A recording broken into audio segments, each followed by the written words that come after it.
আজকে লাঞ্চের জন্য এই ভর্তাটা বানাইছিলাম, এখনো মুখে লেগে আছে। এত মজার একটা জিনিস আপনাদের সাথে শেয়ার না করলে কি হয়। ফার্স্টে আমরা একটা ফ্রাই প্যানের মধ্যে আমি একটু করে সরিষার তেল নিচ্ছি। তেলটা হালকা একটু গরম হয়ে আসলে এখানে আমরা খোসা সহ রসুন ভেজে নিব।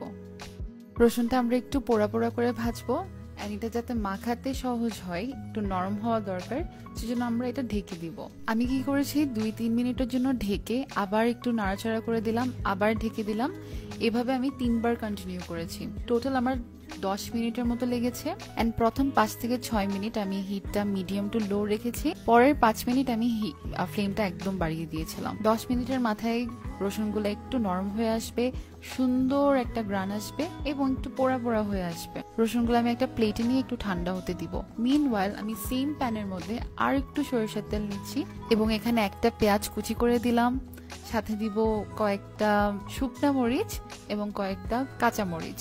ঝালটা আপনার উপর নির্ভর করে, আপনি বেশি ঝাল খেতে চাইলে বেশি মরিচ দিতে পারেন, বাট আমি মিডিয়াম ঝাল রেখেছি, আমি কয়েকটা দিলাম, বেশি দিনে। পেঁয়াজ আর কাঁচা মরিচটা আমি একটু শ্যালো ফ্রাই করে নিচ্ছি। হালকা একটু ফ্রাই হয়ে আসলে আমি পেঁয়াজগুলা উঠাই নিব।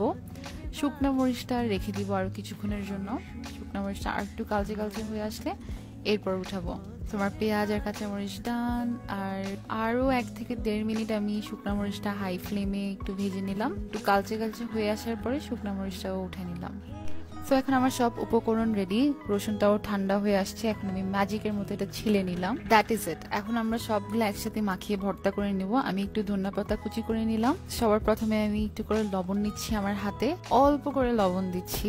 আমার হাতে একটু বেশি পড়ে গেছে, তো আমি একটু কমাই নিলাম। লবণের সাথে আমরা শুকনা মরিচটা একসাথে ডলে নিব।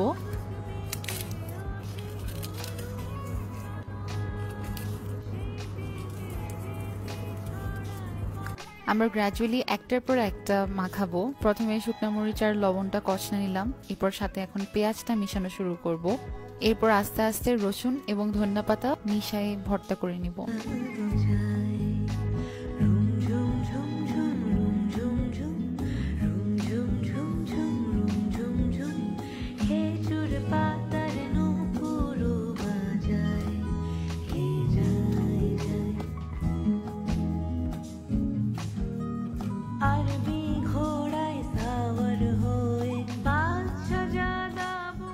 সব ভালো করে একসাথে মেশানো হয়ে গেলে আমি একটু করে সরিষার তেল উপরে ড্রিজল করে দিব। এটা না দিলে কেমন যেন একটু ইনকমপ্লিট মনে হয়।